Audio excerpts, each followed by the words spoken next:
Hello students, आप सबका बहुत बहुत स्वागत है मेरे यूट्यूब चैनल मुदगल बायोलॉजी में। देखिए, आज की वीडियो में हम बात करेंगे आरपीएससी सेकंड ग्रेड साइंस। आपको पता है बिल्कुल, ये हमारी जो सीरीज़ है वो चल रही है और बहुत ज़्यादा लंबा टाइम इनके बीच में गैप लग गया है। उसके लिए मैं आपसे सॉरी बोलना चाहता हूँ। लेकिन अब हम थोड़े से रिकवरी मोड में आ गए हैं और यहाँ आपको सिलेबस जो है कंप्लीट कराने की कोशिश करूँगा मैं। ठीक है, एक चीज़ मैं आपको अच्छी बताना चाहता हूँ कि आपका इतना सपोर्ट रहा मेरे लिए, उसके लिए very very thank you so much. पहले तो सपोर्ट आपका क्या रहा कि मेरे चैनल पे बहुत टाइम से कंटेंट नहीं आ रहा था, लेकिन फिर भी रेगुलरली जो सब्सक्राइबर्स हैं वो इंक्रीज़ हो रहे थे। तो ये सब कुछ आपकी सपोर्ट की वजह से ही हो सकता है, इसके अलावा ये चीज़ पॉसिबल नहीं हो सकती थी। तो आपने जो सपोर्ट किया उसके लिए मैं फिर से आपके थैंक यू बोलना चाहता हूँ। अब आगे से अपन क्या करेंगे, बिल्कुल यहाँ से कंटिन्यू करेंगे और सारी चीज़ें कंप्लीट करने वाले हैं। एक बार मैं आपको रिकैप करा देता हूँ कि हमने क्या क्या कर लिया था और क्या क्या करना हमारा बाकी है। ठीक है, रिकैप में यदि मैं बात करूँ तो हमने सबसे पहले बायोलॉजी की यूनिट फर्स्ट को स्टार्ट किया था। ठीक है, सबसे पहले हमने क्या किया था, यूनिट फर्स्ट को स्टार्ट किया था एक बार। ठीक है, और यूनिट फर्स्ट कौन सी थी हमारी, सेल बायोलॉजी। ठीक है, और कौन सी थी, मॉलिक्यूलर बायोलॉजी। इसको अपन ने स्टार्ट कर दिया था। इसके अंदर हमने क्या क्या पढ़ लिया था, तो देखिए जो बेसिक सेल स्ट्रक्चर होता है, बेसिक जो सेल स्ट्रक्चर होता है उसके बारे में हमने पढ़ लिया था। ठीक है, इसके बाद हम बात करते हैं जो सेल ऑर्गेनेलीज थे, सेल के ऑर्गेनेलीज होते हैं उनके बारे में हमने पढ़ लिया था। ठीक है, एक एक सेल ऑर्गेनेलीज की हमने डिटेल में बात कर ली थी। दूसरे नंबर पे हम बात करते हैं तो हमने सेल डिवीजन को स्टार्ट किया था। ठीक है, किसकी बात करी थी हमने, सेल डिवीजन की बात करी थी। और सेल डिवीजन में भी अपन कौन सा सेल डिवीजन कर चुके थे, माइटोसिस। माइटोसिस सेल डिवीजन को अपन ने कंप्लीट कर लिया था और लास्ट में रह गया था कौन सा, मियोसिस। ठीक है, कौन सा सेल डिवीजन रह गया था, मियोसिस अपना नहीं हुआ था। तो आज की वीडियो में अपन मियोसिस को ही कंप्लीट करने वाले हैं। मैंने आपको पूरा रिकैप करा दिया। अब अपन क्या करेंगे, सेल बायोलॉजी में जैसे ही अपना ये वाला टॉपिक कंप्लीट हो जाएगा, सेल डिवीजन भी अपना कंप्लीट हो जाएगा। इसके बाद नेक्स्ट अपन बात करेंगे किसकी, न्यूक्लिक एसिड की। ठीक है, नेक्स्ट टॉपिक अपना आएगा कौन सा, न्यूक्लिक एसिड, जिसके अपन अंदर बात करेंगे सबसे पहले आरएनए और इसके बाद बात करेंगे अपन इसकी डीएनए की। ठीक है, तो ऐसे धीरे धीरे करते हुए अपन सारी यूनिट्स को अपन कंप्लीट कर लेंगे। नोट्स मेकिंग पैटर्न में आपको लेके चलूंगा, यानी कि शॉर्ट नोट्स आपको बनाने का तरीका भी बताऊंगा कि किस तरीके से शॉर्ट नोट्स तैयार किए जाते हैं। और मैं खुद भी शॉर्ट नोट्स आपको प्रोवाइड कराता चलूंगा। टेलीग्राम चैनल को आप जरूर से ज्वाइन कर लें। ठीक है, क्या कर लें, टेलीग्राम चैनल को आप ज्वाइन कर लें। चलिए आज की वीडियो को अपन स्टार्ट कर लेते हैं, बहुत हो गई सारी बातें, अब अपन टॉपिक पे आते हैं। देखिए, टॉपिक अपने कौन सा रहेगा, अर्धसूत्री विभाजन रहेगा, जिसे अपन क्या कहते हैं, मियोसिस भी कहते हैं। ठीक है, इस तरीके से मैं आपको बता दूं, शॉर्ट शॉर्ट के अंदर मैंने सारी चीज़ें लिख दी। हिंदी के अंदर मैंने लिखा है, कुछ चीज़ें इंग्लिश के अंदर लिखी हैं, लेकिन मैं आपको समझाऊंगा बिल्कुल बाइलिंगुअली। इंग्लिश वाला बच्चा ये नहीं कह सकता कि मेरी समझ में नहीं आया, हिंदी वाला भी ये नहीं कह सकता। ठीक है, तो दोनों तरीके से मैं आपको समझाने की कोशिश करूंगा। देखिए, मियोसिस की हम यहाँ पे बात कर रहे हैं, नाम से हमें पता चल रहा है कि ये कैसा विभाजन है, अर्धसूत्री विभाजन है। कोशिका विभाजित होती है, यहाँ पे मैं फिर से बता देता हूँ एक बार। देखिए, कोशिका जब भी विभाजित होती है तो उसके पास दो तरीके हैं कोशिका को विभाजित होने के। पहला तरीका है या फिर पहला प्रकार है कोशिका का कौन सा, समसूत्री विभाजन। और दूसरा तरीका है कौन सा, अर्धसूत्री विभाजन। समसूत्री विभाजन जैसा कि हमें नाम से पता चल रहा है, समान। ठीक है, सूत्री का मतलब यहाँ पे होता है कि सूत्रण। ठीक है, या फिर अपन इसे कहते हैं सेल की स्टेज कौन सी है, गुणसूत्र से भी अपन इसे समझ सकते हैं। तो यहाँ पे हम बात करें कि जब गुणसूत्रों की संख्या क्या रहती है, समान रहती है, तो उस प्रकार के विभाजन को अपन क्या कहते हैं, समसूत्री विभाजन कहते हैं। लेकिन यदि गुणसूत्रों की संख्या क्या हो जाए, आधी हो जाए, तो उस सूत्रण को अपन क्या कहेंगे, या फिर उस विभाजन को अपन क्या कहेंगे, अर्धसूत्री विभाजन कहेंगे। तो नाम से हमें क्या चीज़ क्लियर हो रही है कि यहाँ पर गुणसूत्रों की संख्या क्या हो जाएगी, आधी हो जाएगी। उस विभाजन को अपन क्या कहेंगे, इंग्लिश के अंदर मियोसिस कहते हैं। ठीक है, किस तरीके से, वो देखिए, जैसे यहाँ पे 2n सेल है हमारे सामने, इसने डीएनए रेप्लिकेशन करके ये 2n सेल बन गई। 2n सेल यानी कि किस किस प्रकार की सेल है, ये डिप्लॉइड सेल है। ठीक है, कैसी सेल है, डिप्लॉइड सेल है। अब इस डिप्लॉइड सेल के अंदर क्या होगा, मियोसिस होगा, यानी अर्धसूत्री विभाजन होगा। तो 2 का यदि हम आधा करेंगे तो कितना बन जाएगा, 1 बन जाएगा। तो यहाँ पे क्या हो जाएगा, 1n बन गया। ठीक है, क्या हो गया, 1n बन गया। ये कौन सा हुआ है, मियोसिस फर्स्ट हुआ है। अभी मैं आपको धीरे धीरे बताऊंगा, मोटा मोटी अभी आपको मैं समझा रहा हूँ। तो मियोसिस दो प्रकार से होता है, पहले होता है मियोसिस फर्स्ट और फिर होता है मियोसिस सेकंड। मियोसिस फर्स्ट है वो न्यूनकारी डिवीजन, न्यूनकारी विभाजन होता है। ठीक है, रिडक्शनल डिवीजन होता है। और मियोसिस सेकंड होता है वो समानकारी प्रकार का विभाजन होता है। तो 1n से वापस क्या बन जाएंगे, 1n बन जाएंगे। इस तरीके से क्या होगा, आपका अर्धसूत्री विभाजन कंप्लीट हो जाएगा। लास्ट में यदि हम डॉटर सेल की बात कर रहे हैं तो देखिए यहाँ पे डिप्लॉइड सी, लेकिन लास्ट में आके कैसी सेल हो गई, हैप्लॉइड प्रकार की सेल हो गई। ठीक है, तो समसूत्री सॉरी जो अर्धसूत्री विभाजन है वो कंप्लीट हो गया, हो गया। देखिए, सबसे पहले बात करते हैं कि ये जो अर्धसूत्री विभाजन है, ये शब्द किसने दिया था, ये टर्म किसने दी थी। तो हमारे सामने नाम निकल के आता है किसका, फार्मर और मुरेका। क्या नाम निकल के आता है हमारे सामने, फार्मर और मुरे का। यहाँ से 1 नंबर का बहुत अच्छा क्वेश्चन बन सकता है, ध्यान रखिएगा आप, ठीक है। अब हम बात करते हैं, तो बनने वाली संतति में गुणसूत्रों की संख्या क्या रह जाती है, आधी रह जाती है। ये चीज हमें नाम से क्लियर हो गया, जब नाम ही इसका अर्धसूत्री है तो गुणसूत्रों की संख्या क्या रह जाएगी, आधी रह जाएगी, ठीक है। एक इसके अंदर इंपॉर्टेंट बात क्या है कि ये केवल और केवल लैंगिक जनन करने वाले जीवधारियों के अंदर हमें देखने को मिलता है। जो समसूत्री विभाजन था वो लैंगिक जनन करने वाले जीवधारियों के अंदर भी मिलता है, और जो अलैंगिक जनन करने वाले जीवधारी हैं उनके अंदर तो मिलता ही है, लेकिन लैंगिक जनन करने वाले के अंदर भी मिल जाता है। लेकिन जो अर्धसूत्री विभाजन है यानी कि जो मियोसिस है वो केवल और केवल किसके अंदर मिलेगा, लैंगिक जनन करने वाले जीवधारियों के अंदर मिलेगा।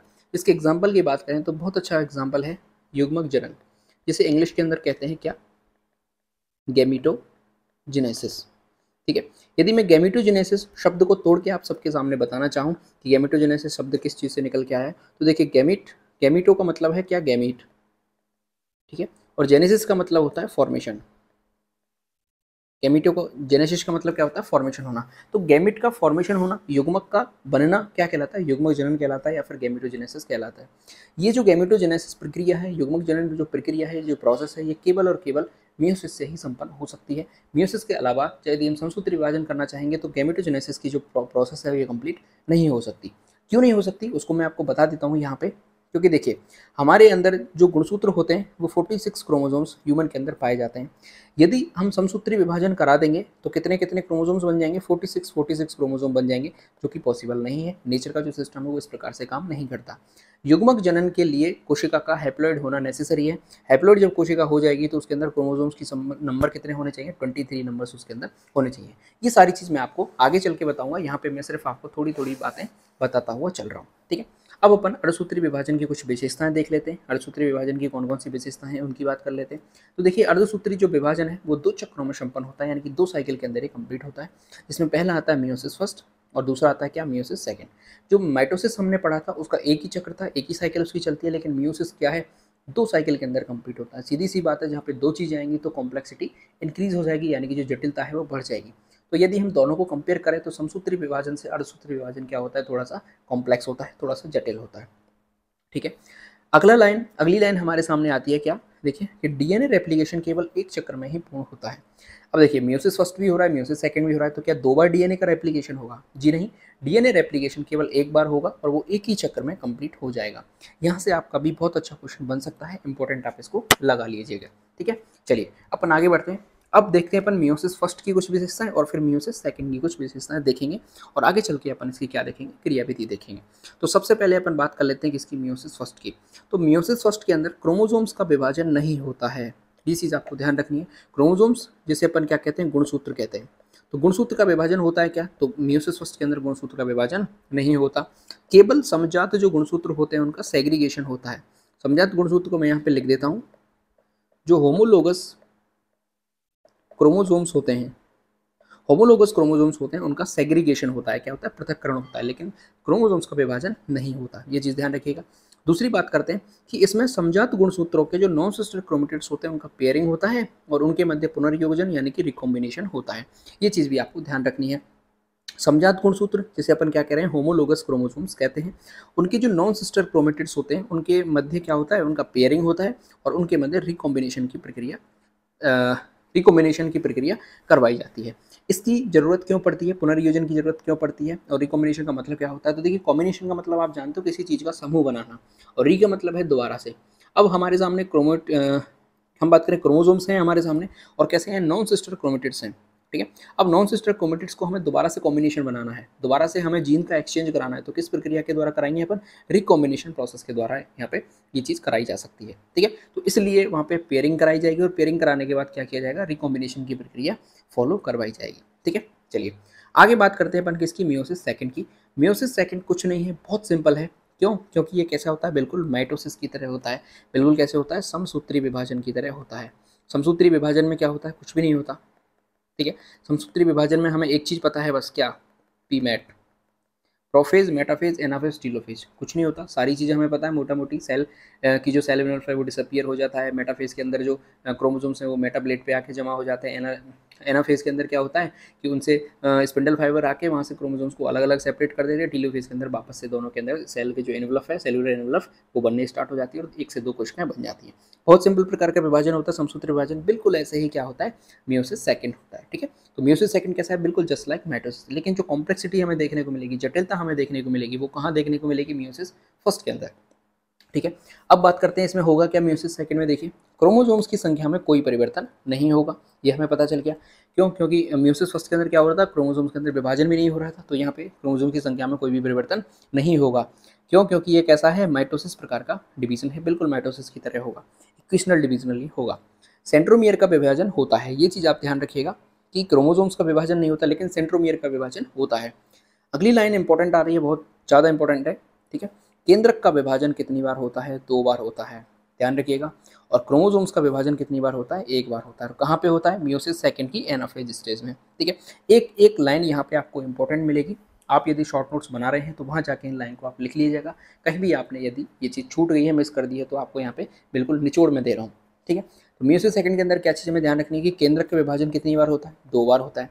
क्रोमोसोम्स का विभाजन कितनी बार होता है, 1 बार होता है। यहाँ से एक एक नंबर के बहुत अच्छे क्वेश्चन आपके बन सकते हैं। आगे बढ़ते हैं। देखिए, अब हमारे सामने इंपॉर्टेंट चीज़ आती है क्या, अर्धसूत्रीय विभाजन की क्रियाविधि। क्या आएगी हमारे सामने, अर्धसूत्रीय विभाजन की क्रियाविधि। अब अपन मैकेनिज्म की बात करेंगे कि आखिर जो अर्धसूत्रीय विभाजन है वो किस प्रकार से परफॉर्म होता है, किस प्रकार से उसको किया जाता है। ठीक है, देखिए, अर्धसूत्रीय विभाजन ये हमें पता चल गया 2 प्रकार से होता है, मियोसिस फर्स्ट के अंदर और मियोसिस सेकंड के अंदर, यानी अर्धसूत्रण प्रथम और अर्धसूत्रण सेकंड। अर्धसूत्रण प्रथम है, यानी कि जो मियोसिस फर्स्ट है वो कैसा है, रिडक्शनल डिवीजन है। कैसा डिवीजन है, न्यूनकारी डिवीजन है, न्यूनकारी विभाजन है। और अर्धसूत्रण सेकंड कैसा है, समकारी विभाजन है, या फिर हम कैसा है, इक्वेशनल डिवीजन है। अब जब हमें पता चल गया कि अर्धसूत्रण फर्स्ट और अर्धसूत्रण सेकंड, यानी कि हम अब इसकी तुलना किससे करेंगे, समसूत्री विभाजन से करेंगे। तो इनकी जो बड़ी बड़ी जो स्टेज होती हैं बिल्कुल उसी की तरह होती हैं। जैसे यहाँ पे पी फर्स्ट है, इसका मतलब क्या है, प्रोफेज फर्स्ट। एम फर्स्ट है, इसका मतलब क्या है, मेटाफेज फर्स्ट। ए का मतलब क्या है, एनाफेज फर्स्ट। और टी का मतलब क्या है, टीलोफेज फर्स्ट। ऐसे ही यहाँ पे बात करते हैं तो prophase second, metaphase second, anaphase second और यहाँ पे टीलोफेज सेकंड। लेकिन समकारी विभाजन को तो एक बार के लिए नेगलेक्ट कर देते हैं, यानी कि इसको भी हमें पढ़ना नहीं है। अपन किसकी बात कर रहे हैं, अर्धसूत्रण फर्स्ट की, यानी कि मियोसिस फर्स्ट की हम यहाँ पे बात करते हैं। ठीक है, जो कि कैसा है, रिडक्शनल डिवीजन है। इसमें जो सबसे लंबी प्रावस्था है वो कौन सी है, प्रोफेज फर्स्ट है। क्यों? क्योंकि ये भी आगे कितनी स्टेजेस के अंदर बटी हुई है, आगे 5 स्टेजेस के अंदर ये बटी हुई है। ठीक है, जो 5 स्टेजेस के अंदर बटी हुई है तो सीधी सी बात है, बहुत ज़्यादा इंपॉर्टेंट हो जाती है और यहीं पे सबसे ज़्यादा काम होने वाला है। देखिए, पहले नंबर पर आती है कौन सी उपावस्था, लेप्टोटीन। दूसरे नंबर पर आती है कौन सी, जाइगोटीन। तीसरे पे आती है कौन सी, पैकाटीन। चौथे पे आती है डिप्लोटीन और 5वें पे आती है डाइकाइनेसिस। अब ये सारी की सारी हमें क्रम में याद होनी चाहिए। तो क्रम में याद करने के लिए मैंने एक छोटी सी सिंपल सी ट्रिक बनाई है, आप इसको याद कर लीजिएगा। कौन सी ट्रिक है वो चीज़ देखिए, इस कलर से अपन ले लेते हैं, एल, या फिर इसको आप इसके अंदर ही लिखिए, एल ज़ेब्रा, पीछे दी दी। ठीक है, अब यहाँ पे देखिए ट्रिक किस प्रकार से बनेगी। एल ज़ेब्रा में यहाँ पे एक मैं जोड़ना है, मैं पीछे दीदी। देखिए, मैं किसी भी प्रकार से किसी को डिमोटिवेट नहीं करना चाहता, डिमोटिवेट नहीं कर रहा हूँ, लेकिन एक सिंपल सी बात अपन जानते भी हैं और ये चीज़ चली भी आ रही है कि जो मैथ सब्जेक्ट है उसके अंदर हम देखते हैं कि जो लड़कियाँ होती हैं, जो गर्ल्स होती हैं, वो थोड़ी सी वीक होती हैं बजाय किसके, बॉयज़ के। ठीक है, अब ये चीज़ बदल गई होगी हो सकता है, लेकिन हमारे टाइम पे यही चलता था। तो अब अपन क्या देखते हैं कि जो एल ज़ेब्रा है, क्या ये आपको समझना चाहिए। तो एल ज़ेब्रा आपको पता है क्या है, एल ज़ेब्रा क्या है, एक साइंस सॉरी मैथ की एक ब्रांच है। ठीक है, मैथ की एक ब्रांच है एल ज़ेब्रा। तो उसी में मैं आपको बता रहा हूँ, उसी से ट्रिक बन रही है। एल ज़ेब्रा में पीछे दीदी। ठीक है, ये चीज़ आपको ध्यान हो जाएगी आराम से। एल से आपको लेप्टोटीन पता चल जाएगा, जेड से आपको जाइगोटीन पता चल जाएगा, पी से पैकेटीन पता चल जाएगा, डी से डिप्लोटीन और लास्ट में डी से डाइकाइनेसिस। डाइकाइनेसिस लास्ट में है इसलिए सबसे लंबा नाम है। इस तरीके से आप इसको याद कर सकते हैं। तो ये 5 स्टेज अगर आपको याद होगी तो एक समझिए आपको 50% जो अर्धसूत्रण फर्स्ट है, यानी कि जो मियोसिस फर्स्ट है वो कंप्लीट हो गया। आगे बढ़ते हैं, प्रोफेज फर्स्ट की हम यहाँ पे बात करेंगे अब, और एक एक स्टेज को ध्यान से पढ़ने की बात करेंगे। ठीक है, चलिए, सबसे पहली स्टेज हमारे सामने कौन सी आ रही है, लेप्टोटीन। दूसरे नंबर पर कौन सी आएगी, जाइगोटीन। तीसरे नंबर पर कौन सी आएगी, पैकेटीन। चौथे पे आएगी हमारी डिप्लोटीन और 5वें पे आएगी कौन सी, डाइकाइनेसिस। चलिए, लेप्टोटीन की हम यहाँ पे बात कर लेते हैं। पहली उपावस्था हमारे सामने आ रही है, इसके अंदर होगा क्या, तो सबसे पहले जो क्रोमोसोम्स होते हैं उनके अंदर क्या होगा, संघनन होना स्टार्ट होगा। संघनन का मतलब क्या होता है? कंडेंसेशन होना। कंडेंसेशन मतलब क्या है कि जो क्रोमोसोम्स हैं या फिर हम कहें सॉरी जो क्रोमेटिन धागे हैं वो आपस में गुथना स्टार्ट कर देंगे, एक जगह आकर संघनित हो जाएंगे, इकट्ठे हो जाएंगे। ये प्रोसेस कहाँ होगी? सबसे पहले लेप्टोटीन के अंदर होगी, ठीक है। और लेप्टोटीन के अंदर जब ये संघनन होना स्टार्ट हो जाएगा तो उसको अपन नाम दे देंगे क्या? क्रोमोसोमा, ठीक है। ये जो डायग्राम येलो कलर के डायग्राम के अंदर आपको जो भी चीज़ें दिखाई दे रही है इसका नाम अपन क्या दे देंगे? क्रोमोसोमा दे देंगे। यहाँ पे जो क्रोमोसोम्स हैं या फिर हम कहें जो क्रोमेटिन धागे हैं वो सर्वाधिक क्या होंगे? लंबे होंगे, सर्वाधिक लंबे व पतले। जो मैं बोल रहा हूँ वो चीज़ आप सुनिएगा और यहाँ जो मैं लिख रहा हूँ वो आप अपनी जाके कॉपी के अंदर लिख सकते हैं। बहुत इंपॉर्टेंट चीज़ जो कि मैं आपको अब बताने वाला हूँ, यहाँ से आपका 1 नंबर का क्वेश्चन बन सकता है। इस अवस्था को अपन क्या कहते हैं? गुलदस्ता अवस्था भी कहते हैं, ठीक है। कैसी अवस्था कहते हैं इसको? इंपॉर्टेंट है, बिल्कुल ध्यान में रखिएगा। बुके अवस्था इंग्लिश के अंदर कहते हैं बुके स्टेज, और हिंदी के अंदर अपन इसे क्या कहते हैं? गुलदस्ता अवस्था कहते हैं। क्यों कहते हैं? क्योंकि जैसे आप देखेंगे जो बुके होता है, जो गुलदस्ता होता है, उसके अंदर ठुसे हुई अवस्था में रहते हैं फूल, बहुत टाइटली पैक्ड रहते हैं। बिल्कुल इसी तरीके से जो क्रोमेटिन धागे हैं वो भी यहाँ पे बिल्कुल इतने ही टाइटली पैक्ड रहते हैं, कंडेंस रहते हैं, ठीक है। इसलिए अपन इसे क्या कहते हैं? गुलदस्ता अवस्था कहते हैं। यहाँ से जो प्रोसेस है वो बिगेन होती है यानी स्टार्ट होती है, क्रोमोसोम्स स्टार्ट टू कंडेंस, यानी कि क्रोमोसोम्स कंडेंस होना स्टार्ट हो जाते हैं। यहाँ पे हमारी क्या कंप्लीट हो? इस जगह पे लेप्टोटीन जो स्टेज है वो कंप्लीट हो गई। क्या ध्यान रखना है कि यहाँ पे सबसे पहले जो क्रोमोसोम्स होते हैं वो संघनन होना स्टार्ट होते हैं, क्रोमोसोमा नाम कहते हैं, सर्वाधिक पतले लंबे होते हैं, इस अवस्था क्या कहते हैं? बुके स्टेज कहते हैं। ये मैं आपको इंपॉर्टेंट बता रहा हूँ, इसको ध्यान से लिख लीजिएगा कहीं पे भी। इस अवस्था को क्या कहते हैं? गुलदस्ता अवस्था कहते हैं, ठीक है। आगे बढ़ते हैं, चलिए। अगली अवस्था हमारे सामने आ रही है कौन सी? जाइगोटीन, ठीक है। जाइगोटीन के अंदर क्या होगा कि जो समजात गुणसूत्र होते हैं, समजात गुणसूत्र का मतलब क्या है? जो होमोलोगस क्रोमोसोम्स होते हैं वो मिलकर क्या बनाते हैं? सिनेप्सिस बनाते हैं। क्या बनाते हैं? सिनेप्सिस बनाते हैं। ये चीज़ आप ध्यान रखिएगा, ठीक है। और इन सिनेप्सिस को अपन क्या कहते हैं? इन सिनेप्सिस को अपन क्या कहते हैं? वाइवलेंट कहते हैं, वाइवलेंट कहते हैं, या फिर अपन इसे क्या कहते हैं? टेट्राड कहते हैं, ठीक है। जिनको अपन क्या कहते हैं? वाइवलेंट कहते हैं या फिर क्या कहते हैं? टेट्राड कहते हैं। तो जाइगोटीन के अंदर क्या होगा? जो होमोलोगस क्रोमोसोम्स हैं वो आपस में जुड़ना स्टार्ट करेंगे और जुड़ने के बाद क्या बना लेंगे? वाइवलेंट बना लेंगे या फिर टेट्राड बना लेंगे। और स्नेप्सिस जब बिगेन हो जाएगा तो स्नेप्सिस बनने के बाद एक कॉम्प्लेक्स बनता है जिस कॉम्प्लेक्स को अपन क्या कहते हैं? स्नेप्टोनीमल कॉम्प्लेक्स। ये चीज़ ध्यान रखनी है। तो यहाँ पे यदि मैं एक लाइन के अंदर आपको बताना चाहूँ तो इस जाइगोटीन के अंदर क्या बनेगा? स्नेप्टोनीमल कॉम्प्लेक्स। क्या बनेगा?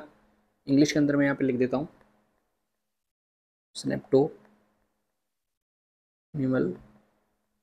कॉम्प्लेक्स, ठीक है। यहाँ से यदि क्वेश्चन भी बना आपके लिए तो केवल एक क्वेश्चन बनेगा कि स्नेप्टोनीमल कॉम्प्लेक्स किस स्टेज के अंदर बनता है? तो किसके अंदर बनता है? जाइगोटीन के अंदर बनता है। यहाँ से एक ही क्वेश्चन आपका बनने के चांसेस है। अगली स्टेज की हम बात करते हैं किसकी? पैकाइटिन की। किसकी बात करते हैं? पैकाइटिन स्टेज हमारे सामने आ रही है। पैकाइटिन के अंदर क्या होगा? देखिए, तो जो प्रत्येक क्रोमोसोम है या प्रत्येक जो क्रोमोसोमा है उसके दोनों क्रोमेटिड स्पष्ट हो जाते हैं। अब यहाँ पे हम क्या देख रहे हैं? देखिए, यहाँ पे अपन क्या देख रहे थे कि सारे के सारे कंडेंस हैं, कुछ पता नहीं चल रहा हमें। अब यहाँ पे हमें पता चला कि ये तो यार आपस में अलग अलग इन्होंने सिस्टर क्रोमेटिड बनाना क्या कर दिया? स्टार्ट कर दिया। और यहाँ पे जाके हमें पता चला कि ये तो क्या बन गया? एक कॉम्प्लेक्स बन गया, एक कॉम्प्लेक्स का फॉर्मेशन होना स्टार्ट हो गया है। अब पैकाइटिन के अंदर क्या होना स्टार्ट होगा वो चीज़ देखिए कि पैकाइटिन के अंदर जो क्रोमोसोम्स हैं उन दोनों की जो क्रोमेटिड्स हैं वो हमें बिल्कुल स्पष्टली दिखाई देने लग जाती हैं। क्रोमेटिड किसे कहते हैं? देखिए, जैसे ये क्रोमोसोम्स है, ठीक है। तो ये क्रोमेटिड का जो एक धागा है इसे अपन क्या कहते हैं? क्रोमेटिड कहते हैं, ठीक है। टोटल को क्या कहेंगे? क्रोमोसोम्स कहेंगे, और एक धागे को क्या कहेंगे? क्रोमेटिड कहेंगे। तो दोनों क्रोमेटिड हमें क्या इसमें स्पष्ट दिखाई दे रहे हैं? देखिए, एक ये वाला और एक ये वाला, क्लियर हमें स्पष्टली दिखाई दे रहे हैं, ठीक है। और ये क्या कहलाते हैं? सिस्टर क्रोमेटिड कहलाते हैं। क्या कहलाते हैं? सिस्टर क्रोमेटिड कहलाते हैं। एक ही क्रोमोसोम के दोनों धागे क्या कहलाएंगे? सिस्टर क्रोमेटिड कहलाएंगे। और दो क्रोमोसोम के अलग अलग धागे क्या कहलाएंगे? नॉन सिस्टर क्रोमेटिड कहलाएंगे, ठीक है। एक ही माँ की दोनों बेटियां सिस्टर कहलाएंगी, लेकिन दो अलग अलग माँ की बेटियां क्या कहलाएंगी? Non sister कहलाएंगी। ये चीज़ आपको सिंपल पता चल गया। अब जो नॉन सिस्टर क्रोमेटिड है, मैं यहाँ से एक बार इसको रफ कर देता हूँ। देखिए, इसमें होगा क्या, मैं लिख देता हूँ यहाँ पे। जो नॉन सिस्टर क्रोमेटिड के मध्य रिकॉम्बिनेशन नोड्यूल बनना स्टार्ट हो जाती है, ठीक है। रिकॉम्बिनेशन नोडल्स बनना क्या हो जाती है? स्टार्ट हो जाती है। मैं यहाँ पे एक बार इसको क्या कर देता हूँ? हाईलाइट भी कर देता हूँ। रिकॉम्बिनेशन नोडल्स को क्या कर देता हूँ? हाईलाइट भी कर देता हूँ। अब नॉन सिस्टर क्रोमेटिड की हम यहाँ पे बात करेंगे तो देखिए, ये एक क्रोमोसोम्स हमारे पास कौन सा है? ब्लू वाला। तो एक तो इसका ये वाला धागा, ठीक है। और जो पिंक वाला है उसका ये वाला धागा, ये दोनों आपस में क्या है, नॉन सिस्टर कोमेटेड है। अब नॉन सिस्टर कोमेटेड के मध्य क्या होगा, कॉम्बिनेशन होना स्टार्ट होगा, यानी कि ये दोबारा से कंबाइन करेंगे, रिकॉम्बिनेशन इस प्रोसेस को अपन कहते हैं। नोड्यूल का मतलब एक गांठ जैसी संरचना बन जाएगी जिसे अपन क्या कह रहे हैं, रिकॉम्बिनेशन नोड्यूल कह रहे हैं, ठीक है।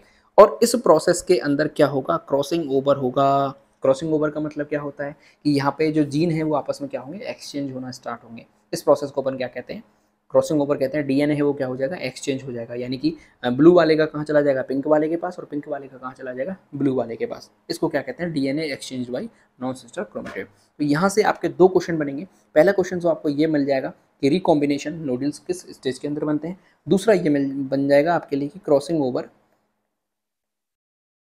ओवर कौन सी स्टेज के अंदर होती है, ठीक है। तो क्रॉसिंग ओवर तो बनता ही बनता है, 100% है। यहाँ से आप लिख लीजिए, इसको इंपॉर्टेंट लगा लीजिए कि क्रॉसिंग ओवर का क्वेश्चन तो 100% बनेगा ही बनेगा। चलिए आगे बढ़ते हैं अपन। अब बात करते हैं किसकी, डिप्लोडीन की। अब किसकी बात करते हैं, डिप्लोडीन की, ठीक है।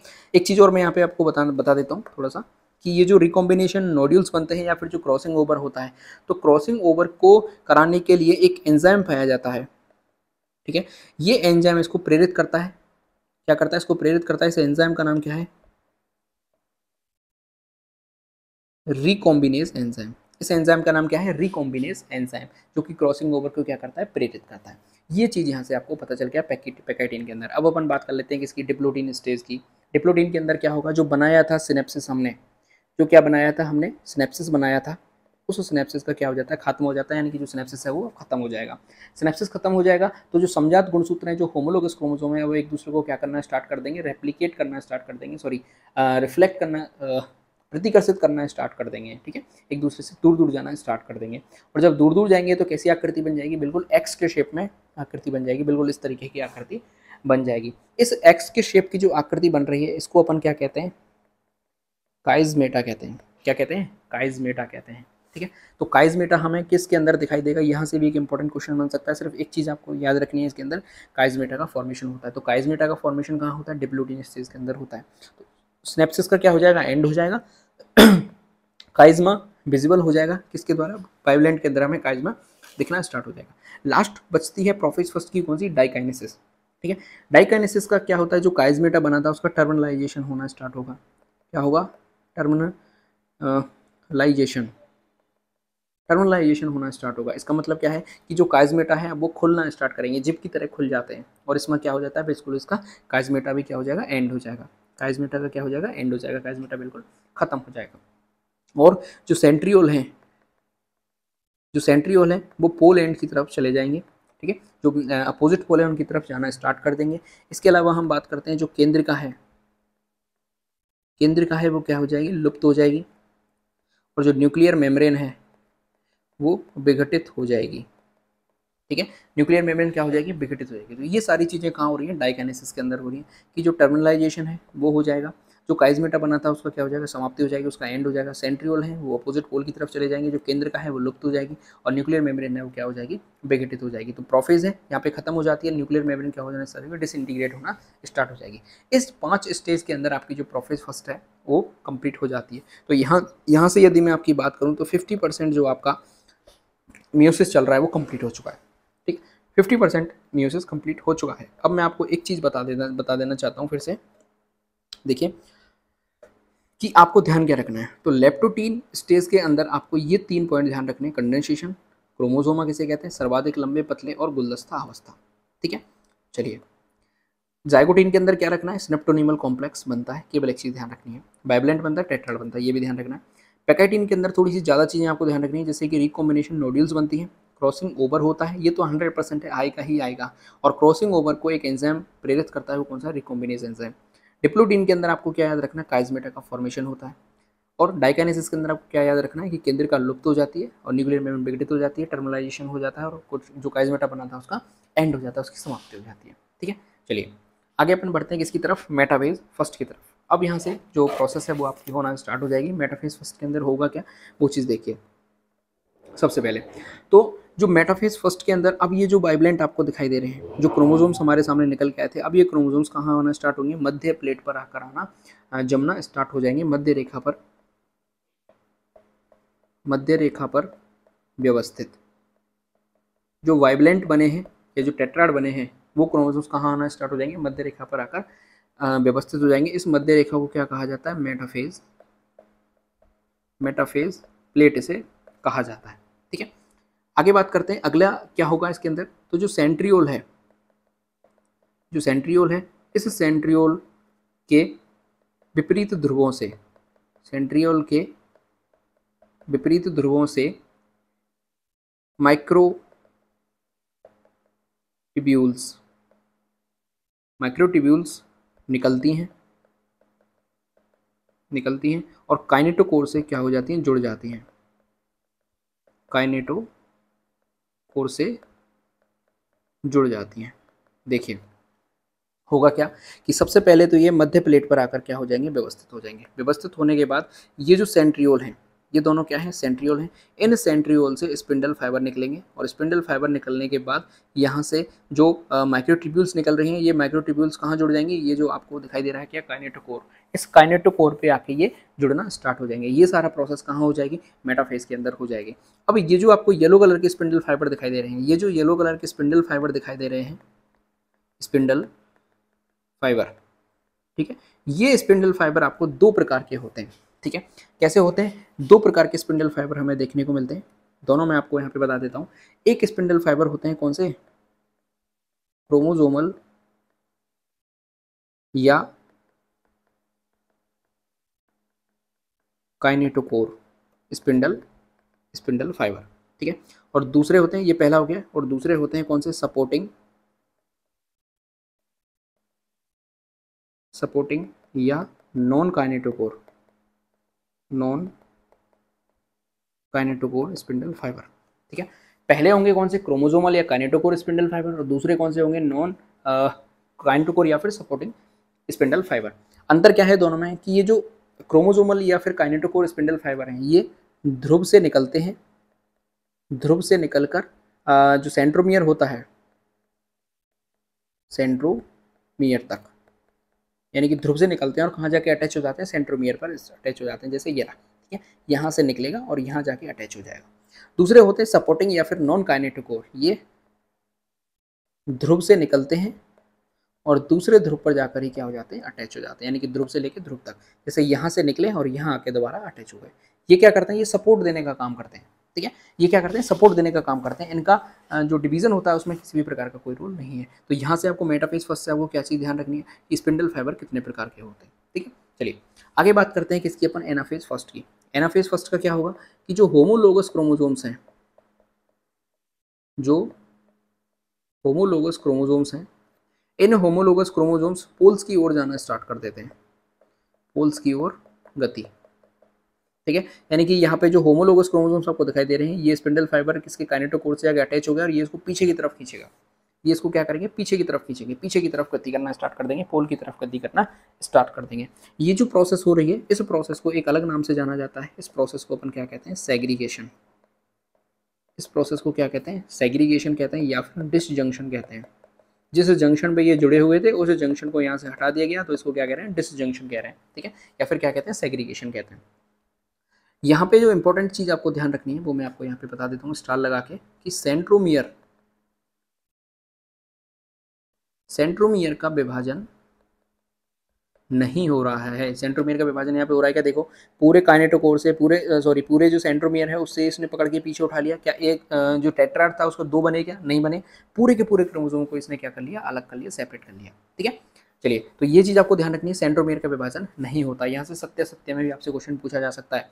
आगे बढ़ते हैं टीलोफेज की तरफ। टीलोफेज में क्या होगा कि जो केंद्रक आवरण है, जो न्यूक्लियर एनवलप है, केंद्रक आवरण व केंद्रिका, जो न्यूक्लियोलस है, केंद्रिका पुनः रीअपियर हो जाती है, पुनः स्पष्ट हमें दिखाई देने लग जाती है। जो केंद्रक आवरण है, जो न्यूक्लियर एनवलप है या फिर जो न्यूक्लियस है, वो पुनः स्पष्ट होना दिखाई लग जाती है। इसके साथ साथ जो कोशिका द्रव्य विभाजन है, जो कोशिका द्रव्य विभाजन है, साइटोकाइनेसिस जिसे अपन कहते हैं, वो भी क्या हो जाता है, स्टार्ट हो जाता है, कोशिका द्रव्य विभाजन। ठीक है, कोशिका द्रव्य विभाजन भी हो जाता है। क्यों होगा, देखिए दो अलग अलग सेल यहाँ से बनना स्टार्ट हो जाएंगी ना, तो ये कोशिका द्रव्य विभाजन होना जरूरी है यहाँ से। तो कोशिका द्रव्य विभाजन होना क्या हो जाता है, प्रारंभ हो जाता है, कोशिका द्रव्य विभाजन भी हो जाता है। इससे क्या बनेगा, जो 2n कोशिका थी वो किसके अंदर कन्वर्ट हो जाएगी, n के अंदर कन्वर्ट हो जाएगी। रिडक्शनल डिवीजन अब कहाँ जाके होगा, टीलोफेज के अंदर जाके होगा। 2n कोशिका से क्या बन जाएगी, n के अंदर परिवर्तित हो जाएगी कोशिका। इस प्रोसेस को अपन क्या कहते हैं, इस प्रोसेस का अलग नाम है, इस प्रोसेस को क्या कहते हैं, डायड ऑफ सेल्स। क्या कहते हैं, डायड ऑफ सेल्स कहते हैं, या फिर जिसे अपन क्या कहते हैं, कोशिका द्विक, कोशिका द्विक। ठीक है, चलिए अब यहाँ पे क्या होगा, एक दूसरी चीज मैं आपको बता देता हूँ बहुत ही इंपॉर्टेंट। अब यहाँ पे जो मियोसिस फर्स्ट है वो आपका कंप्लीट हो चुका है। अब यहाँ से क्या होगा, मियोसिस सेकंड होना स्टार्ट हो जाएगा। लेकिन क्या होगा, देखिए मियोसिस फर्स्ट, ठीक है, और दूसरी तरफ क्या है हमारे सामने, मियोसिस सेकंड। अब इस मियोसिस फर्स्ट और इस मियोसिस सेकंड के बीच में एक गैप है, मियोसिस फर्स्ट और मियोसिस सेकंड के बीच में गैप है, गैप टाइम का गैप है। इस टाइम के गैप को क्या कहा जाता है, इंटरकाइनेसिस। ठीक है, इंटरकाइनेसिस क्या कहते हैं, मियोसिस फर्स्ट और मियोसिस सेकंड के बीच में जो टाइम लगता है, जो गैप लगता है, उस गैप को क्या कहते हैं, इंटरकाइनेसिस कहते हैं। इंटरकाइनेसिस के अंदर खास बात क्या रखनी है कि यहाँ पे डीएनए का रेप्लिकेशन नहीं होगा। क्या होगा, डीएनए का रेप्लिकेशन नहीं होगा। बहुत इंपॉर्टेंट चीज़ है, आपको ध्यान में रखनी है, डीएनए का रेप्लिकेशन यहाँ पे नहीं होगा, डीएनए का रेप्लिकेशन यहाँ पे नहीं होता। तो इंटरकाइनेसिस के अंदर कभी भी डीएनए का रेप्लिकेशन नहीं होता। इस तरीके से आपका क्या खत्म हो जाता है, यहाँ पे मियोसिस फर्स्ट जो है वो अब यहाँ पे कंप्लीट हो गया, यानी कि एक कोशिका से दो कोशिका बन चुकी हैं, 2n से क्या बन चुकी है, n कोशिका यहाँ पे बन चुकी है। अब क्या होगा, मियोसिस सेकंड होगा, और मियोसिस सेकंड किसके जैसा है, मियोसिस सेकंड बिल्कुल माइटोसिस की तरह है। माइटोसिस का मतलब क्या है, समसूत्री विभाजन की तरह है, और समसूत्री का मतलब क्या है, अब यहाँ पे क्रोमोसोम्स का नंबर आधा नहीं होगा, जो n है वो n ही n बना रहेगा। ठीक है, देखिए मियोसिस सेकंड के अंदर आप देखिए कैसे कि प्रोफेज सेकंड आएगी सबसे पहले, फिर मेटाफेज सेकंड आएगी, फिर एनाफेज सेकंड आएगी, फिर टीलोफेज या फिर साइटोकाइनेसिस यहाँ पे हो जाएगी। तो प्रोफेज सेकंड के अंदर क्या होगा, a new spindle form around the chromosomes. अब क्रोमोसोम्स के अंदर नए स्पिंडल फाइबर बनना स्टार्ट होंगे, और स्पिंडल फाइबर बनने के बाद क्या होगा, ये जो क्रोमोसोम्स हमें यहाँ पे दिखाई दे रहे हैं, ये मेटाफेज सेकंड के अंदर क्या होंगे, मिड प्लेट पर आकर जमा हो जाएंगे, और मिड प्लेट पर आकर जमा हो जाएंगे। Metaphase second chromosomes line up at the equator, बिल्कुल बीच में आकर जम जाएंगे। जमने के बाद क्या होगा, एनाफेज सेकंड आएगी, और एनाफेज सेकंड के अंदर क्या होगा, जो स्पिंडल फाइबर मैंने आपको बताया था, ये स्पिंडल फाइबर निकलेंगे, काइनेटोकोर से अटैच होंगे, सेंट्रोमियर से अटैच होंगे, सेंट्रोमियर से अटैच होंगे, और अटैच होने के बाद इनको पीछे की तरफ खींचेंगे, तो जो सेंट्रोमियर जो है वो क्या हो जाएगा, डिवाइड हो जाएगा। यहाँ पे लिखा भी हुआ है, क्या होगा, जो सेंट्रोमियर है वो क्या हो जाएगा, डिवाइड हो जाएगा। क्रोमेटिड्स है move to the opposite poles of the cell, जो क्रोमोसोम्स हैं, जो क्रोमेटिड्स हैं, वो अपोजिट पोल की तरफ जाना, गति करना स्टार्ट कर देंगी। ठीक है, इसके बाद टीलोफेज सेकंड आ जाएगी। टीलोफेज सेकंड में होगा क्या कि जो केंद्रक आवरण है, जो न्यूक्लियर एनवलप है, फिर से बनना क्या हो जाएगा, स्टार्ट हो जाएगा, और जो न्यूक्लियस है वो वापस से अपीयर हो जाएगी। A nuclear envelope forms around each set of chromosomes, the cytoplasm divided. कोशिका द्रव्य है वो भी क्या हो जाएगा, विभाजित होना स्टार्ट हो जाएगा। तो इस तरीके से जो मियोसिस सेकंड है वो भी आपका क्या हो जाता है, कंप्लीट हो जाता है। मियोसिस फर्स्ट, मियोसिस सेकंड आपके कंप्लीट हो जाते हैं। अब बात करते हैं इसकी साइटोकाइनेसिस की, यानी कोशिका द्रव्य विभाजन की। कोशिका द्रव्य विभाजन होता है, देखिए दो तरीके से, पहले भी मैं बता चुका हूँ, लेकिन इस वीडियो के अंदर आपको फिर से बता देता हूँ। एक होता है एनिमल सेल के अंदर, एक होता है प्लांट सेल के अंदर।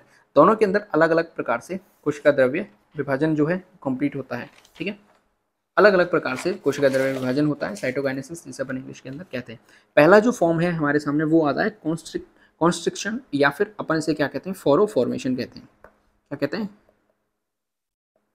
फोरो फॉर्मेशन। हिंदी के अंदर यदि मैं कहूँ इसे, तो इसे अपन क्या कहते हैं, खांच विधि कहते हैं। क्या कहते हैं, खांच विधि कहते हैं, यानी कि एक खांच बनती है, और खांच वो गहरी होती जाती है, और गहरी होने के बाद क्या हो जाती है, एक कोशिका दो कोशिका के अंदर टूट जाती है। तो सबसे पहले होगा क्या, वो चीज़ देखिए, जो माइक्रोट्यूब्यूल्स होते हैं और जो माइक्रोफ्लामेंट होते हैं सेल के अंदर, हमको पता है माइक्रोट्यूब्यूल्स होती हैं और माइक्रो फिलामेंट्स होते हैं।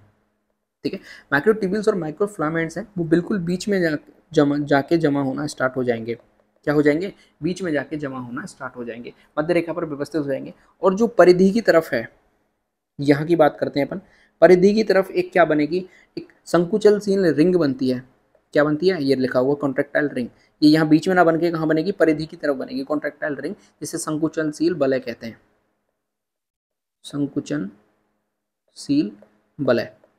अब जिसका नाम ही संकुचनशील है, यानी कि ये रिंग है, एक वलय जैसी संरचना, ये संकुचन करना स्टार्ट करती है, और जब ये संकुचन करना स्टार्ट करेगी तो ये कोशिका को अंदर की तरफ से धकेलेगी। ठीक है, अंदर की तरफ धकेलेगी। कैसे, आप समझिए, देखिए मैं फिर से आपको बताता हूँ। जैसे मान के चलिए ये हमारे पास कोई चीज़ है, और इसके चारों तरफ यदि मैं यहाँ पे धागा लपेट दूँ, धागा लपेट दूँ, और यदि इस धागे को अब मैं पकड़ के खींचूँ, किसी ऐसे पकड़ के यहाँ पे यदि मैं इसको खींचता हूँ, तो खींचने के बाद क्या होगा, इसको अंदर की तरफ धकेलेगा। तो ये संरचना कैसी, कुछ ऐसी बन जाएगी क्या? देखो कुछ ऐसी ये संरचना बन जाएगी। ठीक है, यदि मैं इसको पकड़ के खींचूंगा तो सेम चीज यहाँ पे होती है। Contractile ring of actin filament form at the cell of centre. Centre पे नहीं बनती है, कहाँ बनती है, परिधि की तरफ बनती है। ठीक है, तो अब ये जो रिंग बनती है किसकी बनती है, एक्टिन फिलामेंट की बनती है, और किसकी बनती है, मायोसिन फिलामेंट की बनती है। तो एक्टिन और मायोसिन आपस में क्या करते हैं, कॉन्ट्रैक्ट करते हैं। कॉन्ट्रैक्ट करने के बाद ये सेल को अंदर की तरफ दबाना स्टार्ट कर देते हैं, कॉन्ट्रैक्ट करना स्टार्ट कर देते हैं। तो यहाँ पे देखिए आगे बढ़ते हैं अपन इसमें, तो कोशिका क्या हो जाती है, अंदर की तरफ दबना स्टार्ट हो जाती है, और दबने के बाद इतना दबा देते हैं इसको कि एक कोशिका से दो कोशिकाएं बन जाती हैं। ठीक है, एक चीज जो आपको यहाँ पे ध्यान रखनी है, जो एनिमल सेल होती है, इस एनिमल सेल के अंदर जो साइटोकाइनेसिस होता है वो किस क्रम में होता है, तो वो अभिकेंद्रीय क्रम में होता है। अभिकेंद्रीय क्रम में, ध्यान रखना बहुत इंपॉर्टेंट है। मैं इसको यहाँ पे हाईलाइट भी कर देता हूँ, किस क्रम में होता है, अभिकेंद्रीय क्रम में होता है। अभिकेंद्रीय का मतलब क्या होता है, केंद्र की तरफ, यानी कि बाहर से किधर, केंद्र की तरफ प्रकार का होता है। दूसरी तरफ हम बात करते हैं किसकी, प्लांट सेल की। तो प्लांट सेल में मैं आपको पहले ही बता देता हूँ कि यहाँ पे यदि अभिकेंद्रीय क्रम में हो रहा है तो यहाँ पे कैसा होगा, अपकेंद्रीय क्रम में। कैसा होगा, अपकेंद्रीय क्रम में विभाजन होगा। ठीक है, अपकेंद्रीय का मतलब क्या है, अब यहाँ पे सेल का फॉर्मेशन, सेल प्लेट का फॉर्मेशन कहाँ होगा, बीच के अंदर होगा, कोशिका के अंदर होगा, और वो कहाँ, बाहर की तरफ फैलना स्टार्ट करेगी। इसमें क्या होगा, देखिए जो गोल्जी वेसिकल्स होते हैं, जो गोल्जी वेसिकल्स होते हैं और जो स्पिंडल माइक्रोट्यूब्यूल्स होते हैं, वो सबसे पहले मिड प्लेट पर आकर जमना स्टार्ट करते हैं। ठीक है, इस मिड प्लेट पर आकर जमना स्टार्ट करते हैं, और इस ये जो मिड प्लेट बन जाती है, इस मिड प्लेट को अपन क्या कहते हैं, फ्रेगमोप्लास्ट। क्या कहते हैं, फ्रेगमोप्लास्ट।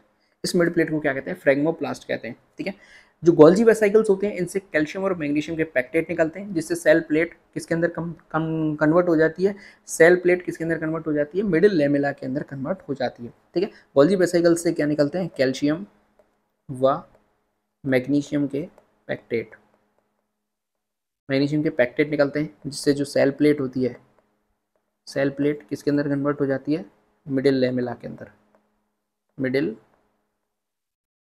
लेमेला में रूपांतरित हो जाती है। तीसरी चीज़ इसमें आपको बताई दी मैंने कि प्लांट सेल में जो साइटोकाइनेसिस होता है वो किस क्रम में होता है, अपकेंद्रीय क्रम में होता है। ये दो प्रकार हैं कोशिका द्रव्य विभाजन के। एनिमल सेल के अंदर कैसा होगा, अभिकेंद्रीय क्रम में होगा, यानी बाहर से अंदर की तरफ होगा, और प्लांट के अंदर कैसे होगा, अंदर से बाहर की तरफ होता है। इस प्रकार से एक कोशिका से दो कोशिकाएं बन के तैयार हो जाती हैं हमारे सामने। अब अपन सिग्निफिकेंस ऑफ मियोसिस देख लेते हैं, यानी कि मियोसिस का महत्व क्या है, क्यों आखिर मियोसिस यानी अर्धसूत्रीय विभाजन जरूरी है। तो सबसे पहले आता है हमारे सामने conservation of specific chromosomes number of each species. इसका मतलब क्या है कि हर स्पीसीज के अंदर स्पेसिफिक नंबर ऑफ क्रोमोसोम्स रहते हैं। ठीक है, जैसे ह्यूमन की बात करते हैं, ह्यूमन की होमोसेपियंस प्रजाति है, तो इस होमोसेपियंस प्रजाति के अंदर फिक्स है कि 46 नंबर ऑफ क्रोमोसोम्स रहेंगे। अब वो चीज़ फिर से रिपीट कराऊंगा, आपको जो स्टार्टिंग में बताई थी। ठीक है, कितने नंबर रहने वाले हैं, 46 ऑफ क्रोमोसोम्स रहेंगे। अब यदि मैं यहाँ पे बता दूं कि यहाँ पे मैंने आपको मियोसिस ना करके माइटोसिस करा दिया, अब माइटोसिस मैंने आपको करा दिया तो कितने क्रोमोसोम्स बन गए मेरे सामने, युग्मक के अंदर कितने आ गए, 46 आ गए। ठीक है, ये बन गया क्या, स्पर्म, और ये बन गया एग।